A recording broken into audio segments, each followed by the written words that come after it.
This episode of CU Live is sponsored by our friends at MORPC, the Mid-Ohio Regional Planning Commission, and features stories about local and regional partners that envision and embrace innovative directions in economic prosperity, transportation, sustainability, and an inclusive Central Ohio.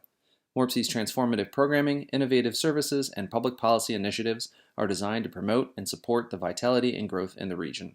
For more information, visit morpc.org or click the link in the video description.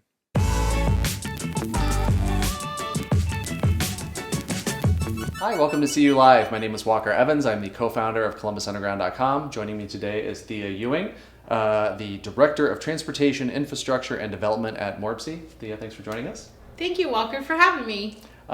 Today we're talking about a really exciting topic for me and for you as well, which is transportation.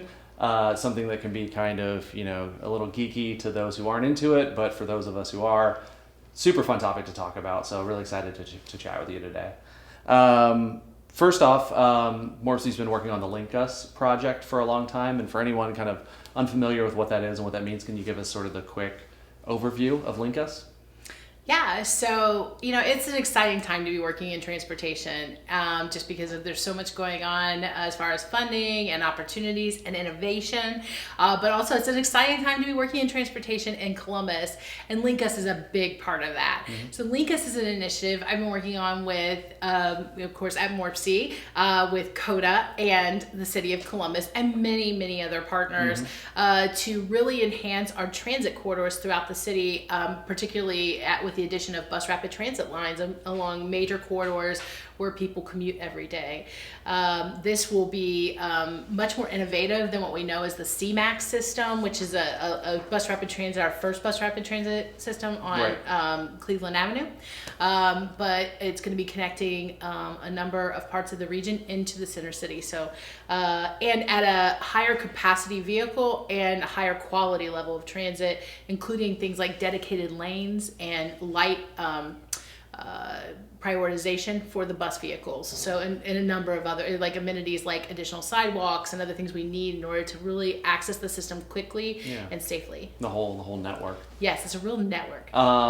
With LinkUs, some of the reporting we've been doing and things we've been hearing about is sort of this 5-corridor approach, and there's been a lot of emphasis on the Northwest Corridor as the start. Can you maybe tell us a little bit about why that's the big sort of focus?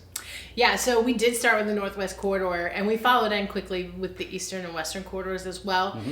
The Northwest Corridor, I think, is really just because the fact we have such seasoned team members between the city, ourselves, and CODA. They knew this was going to take a little extra. I mean, there's a lot of corridors as far as roads, like 315, Olentangy River Road, having to negotiate a lot of bridges and the river over, particularly on the west side as we're moving up to the train tracks northern train tracks. Yeah. So there's a lot of already built environment, not as much geography, but built environment that we're having to deal with there.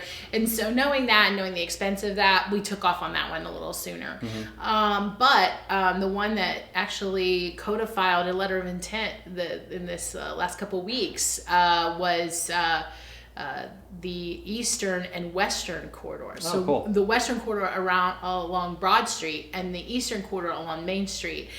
So I really think you're going to actually see those get built sooner than the Northwest Corridor. But I do think within this decade, those three, you're going to see that happen. So I'm really excited for Columbus. We'll include a bunch of links to articles we've written about LinkUs and the site, on the sort of subpage on MORPC's site. But also wanted to touch base with you because our reporter, Brent Warren, who covers transportation as well as development and planning, talks to you on a regular basis about both Hyperloop and Amtrak initiatives. Yeah. So always cool, exciting new updates on those. Any kind of like latest status of those kinds of projects? Oh my goodness. So also, it's a very exciting time because there's a lot going on in the funding world when it comes to transportation, right? Yeah. So I'll start with Amtrak because that seems to be more exciting right now. Mm-hmm. And that is with the bipartisan infrastructure package, Amtrak's going to get substantially funded for some of their national network pieces that currently aren't in place, which include a connection through Columbus, possibly to Cincinnati and to Cleveland. Right. Do I think that's going to happen? Like, we're going to hit a switch and a train's coming? No. And is this your father's 3C corridor? No, it's not. Mm-hmm. So really excited about it. a lot of ways because it's very different from what we were looking at about 10 years ago. Yeah. It's different and because Amtrak is coming to us and saying they want to be here. And we're nearly the largest community in the entire United States without rail. Come on. Right. So it's time and we're ready. Yeah. So really excited about that. Really excited about continuing our rail planning to Chicago and Pittsburgh. So you're going to see a lot about us talking about that and continuing those steps needed in order to really attract those pieces here. I guess a lot of times I get asked, like, well, when will we see a train? You know, my goal would really be, once again, in this decade. Come on, let's do this thing. You know, the transportation funding and the bipartisan infrastructure package is about a 5-year window. So if we are very fortunate, we could at least see some starts of those projects happening in that 5-year window. That's awesome. So that's really great for us, and hopefully we can make those connections. Now on Hyperloop, some big wins for them too on the federal side. They are doing more testing. You know, this is a technology that's not going to be like here overnight, but it's a continuous work, and we do have a quarter that's really primed for that in our Chicago and Pittsburgh connection. Right. So we've done a lot of the studies for that. So now we're just kind of waiting on them to develop their technologies a little further at this point in time, and they are eligible for more types of federal funding, as well as they're bringing, of course, more private sector partners to the table. Sure. So we're constantly keeping our fingers on the pulse of that, and any other innovation that will help out Columbus really kind of set its way forward, and not to retrace further steps back in modes and really kind of bring us to the forefront for the people who are going to live here in the future. Yeah, it's really cool because a lot of times with transportation you hear about sort of this like chicken and egg sort of thing. Do we build, you know, local transit systems first? Do we build intercity connections first? Like what do we do first? And it's really cool to see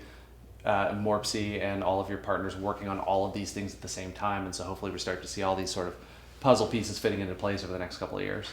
Yeah, so that's a really good point, right? So you have intercity travel, but you don't have good local connections. That's not good stuff, right? You gotta build out that local piece before you go connecting to Chicago, where people are gonna get here and go, what do I do now, right? So I love the fact that we're working all in concert on this. And I will say locally, we definitely have much more control of where we're headed. But I'm really excited about the opportunities we have working on those intercity connections, and you know, I'm just not going to turn away from it. I'm going to keep leaning in and working with our partners across the state and across the greater region of the United States to see what we can do, because I mean, we're the largest growing community in the Midwest. People want to be here. Yeah. Cool. Well, thanks so much for joining us today. We'll have a whole bunch of links in the description to where you can read about all of these different topics and more.